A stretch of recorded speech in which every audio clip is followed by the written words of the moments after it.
गंभीर प्रश्न म्हणून मी माझ्या नागरिकांची जी मागणी मागते आहे आज सभागृहाकडे. माझ्या भागात 5 जलकुंभ आहे, तरी मनपाचा पाणी पुरवठा विभागाकडून ती पूर्ण क्षमतेने भरली जात नाही. ज्याप्रमाणे पंचवटीच्या हक्काचे आणि द्वारका भागाला दिले जाणारे पाणी, त्याचप्रमाणे माझ्या प्रभागाच्या हक्काचे पाणी देखील काही ठिकाणी वाटप होताना दिसून येते. प्रभागामध्ये गेल्या काही वर्षांमध्ये नव्याने विकसित झालेला काही एरिया आहे, जसे की कलानगर, निसर्गनगर, या भागामध्ये पाण्याची मोठ्या प्रमाणात टंचाई आहे. गेली कित्येक दिवसांपासून जो पाण्याचा प्रॉब्लेम आहे, अगदी टेंकर एका दिवसात किती फेऱ्या मारू शकतो आणि किती फेऱ्या मारल्या तर माणूस आहे आणि ती यंत्रणा आहे. 20 फेऱ्या 13 फेऱ्या ह्या प्रभागामध्ये आमच्या टेंडरच्या माध्यमातून आम्ही स्वर्गीय हरिभाऊ गीते फाउंडेशनच्या माध्यमातून गेली कित्येक वर्ष हे काम करतो आहोत.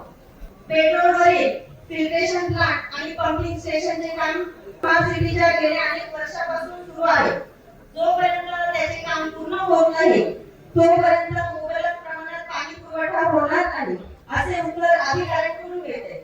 परंतु स्मार्ट सिटीच्या वतीने सदरचे होत असलेले कामाची जी मक्तेदारी विश्वासार्ह इन्फ्रास्ट्रक्चर यांनी जी घेतलेली आहे किंवा यांच्याकडे ते काम आहे, त्यांना अनेकदा मुदतवाढ देऊन देखील हे काम पूर्ण होत नाही आणि ती मुदतवाढ आपण का देतो आहोत, वारंवार मुदतवाढ देऊन देखील हे काम डेडलाईनला येत का नाही याचं उत्तर आम्हाला प्रशासनाने द्यावं. पूर्ण पंचवटीसाठी हा प्रश्न आहे. आणि शहराच्या 6 विभागांमध्ये पाणी वाटपाच्या बाबतीत समतोल नसून पंचवटी विभागाला दररोज 130 ते 140 MLD पाण्याची गरज आहे.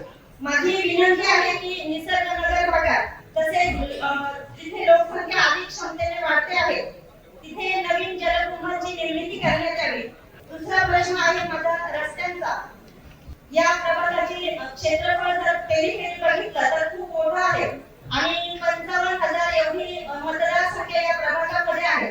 तसेच या प्रभागामध्ये गायत्री नगर, साईनगर, भोकर कॉलनी, कलानगर, वडजेवाडा, म्हाडा कॉलनी, शिवगंगानगर, निसर्गनगर, गणेश नगर, ओंकार नगर, बोरगड, पुष्पक नगर आणि प्रभात नगर या सर्व कॉलनीतील रस्ते एमएनजे कंपनीने गॅस पाईपलाईन टाकण्यासाठी खोदून ठेवले आहेत.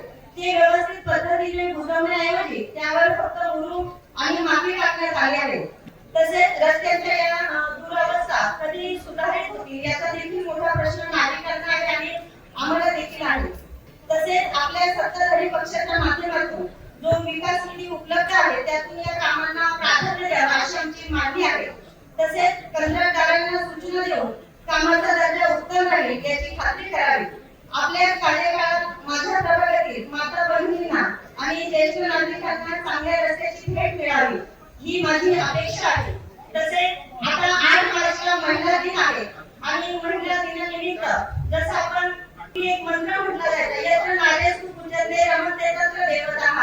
याचा अर्थ असा की आम्ही सगळे इथं महिला आहोत आणि या तुम्ही देखील एक महिला आहात. एका महिलेकडे मागणी करावी अशी आमची पाण्याची मागणी आहे. तुम्हाला आम्हाला खऱ्या अर्थाने जर शुभेच्छा द्यायच्या असेल तर त्या पाण्याच्या शुभेच्छा द्या आणि आमच्या सगळ्यांचे पाण्याचे प्रॉब्लेम सॉल्व्ह करा. जय हिंद, जय भारत.